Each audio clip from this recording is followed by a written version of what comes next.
Welcome students. তোমরা জানো যে মাধ্যমিকের রেজাল্ট ভালো করতে গেলে টেস্ট পেপার সলভ করতেই হবে। আর অলরেডি তোমরা স্কুল থেকে নতুন টেস্ট পেপার পেয়ে গিয়েছো। তো চলো ভৌত বিজ্ঞানের টেস্ট পেপারের সলিউশন আলোচনা আরম্ভ করে দিলাম।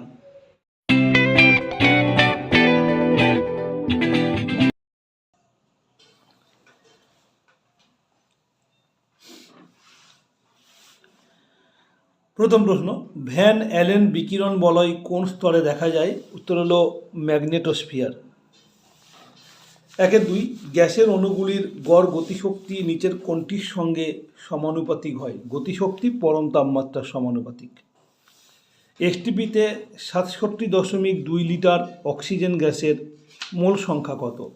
তো মনে রাখবে, এসটিপিতে মোলার আয়তন কত না? এসটিপিতে মোলার আয়তন সমান 22.4 লিটার। তাহলে এই যে বলেছে 67.2 লিটার, তাহলে কত মোল?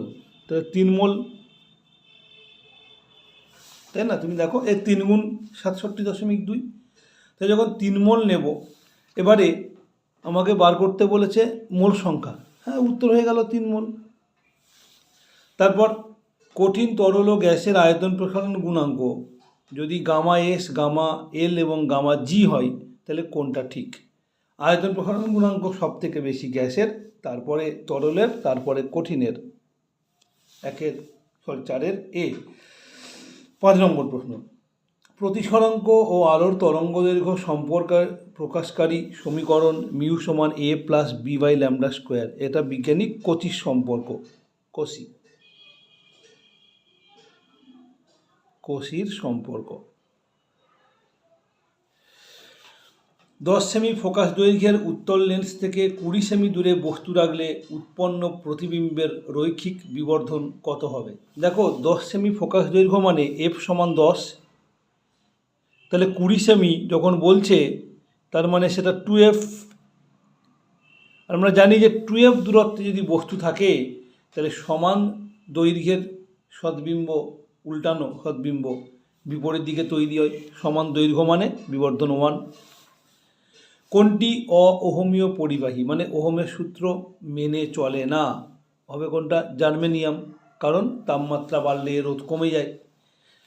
1-8, কোন পরিবাহীর মধ্য দিয়ে 2 মিনিটে 12 কুলম আধান প্রবাহিত হলে প্রবাহ মাত্রা কত হবে? আমরা কি জানি? প্রবাহ মাত্রা হলো আধান বাই সময়, এটা প্রবাহ মাত্রা। এখানে আধান 12 কুলম বলেছে, আর সময় 2 মিনিট মানে 120 সেকেন্ড। তাহলে কত হবে? 1/10 অ্যাম্পিয়ার, তার মানে কত? 0.1 অ্যাম্পিয়ার। তারপরে এই বিক্রিয়াতে 1-9টা কটা আলফা কণা বেরিয়েছে? দেখো, আলফা কণা যদি বেরোয়, তাহলে কি হয় না? পরমাণু ক্রমাঙ্কের পরিবর্তন হয় 2, আর ভর সংখ্যার পরিবর্তন হয় 4।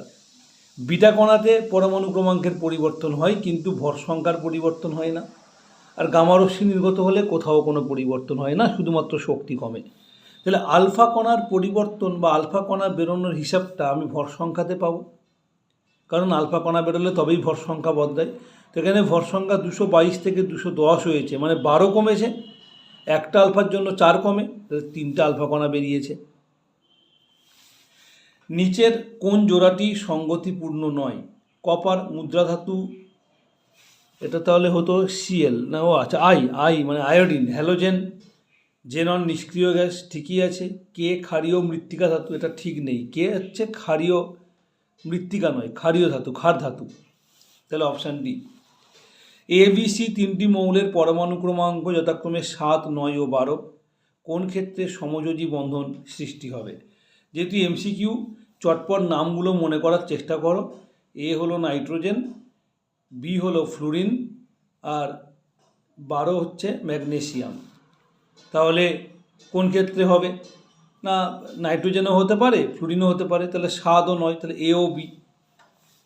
সি তো হবে না, সি হচ্ছে 12। ম্যাগনেসিয়াম হচ্ছে ক্ষারীয় মৃত্তিকা মৌল, মানে তীব্র তড়িৎ ধনাত্মক। তারপর নিম্নলিখিত কোনটির জলীয় দ্রবণে আয়ন ও অণু উভয় উপস্থিত হবে না? যেটা মৃদু তড়িৎ বিশ্লেষ্য। এখানে NH4OH, কালাজ্বরের ওষুধ তৈরিতে ব্যবহৃত হয় না ইউরিয়া CONH2 ম্যাগনেলিয়ামে কোন ধাতু উপস্থিত থাকে?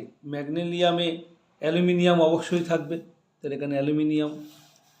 একই সমগণীয় শ্রেণীর পরপর দুটি সমগণের মধ্যে আণবিক ভরের পার্থক্য। সমগণের মধ্যে পার্থক্য হয় একটা কার্বন দুটো হাইড্রোজেনের CH2 এর, তাহলে C12 আর H এক এক করে 2, তাহলে মোট 14, তাহলে অপশান সি।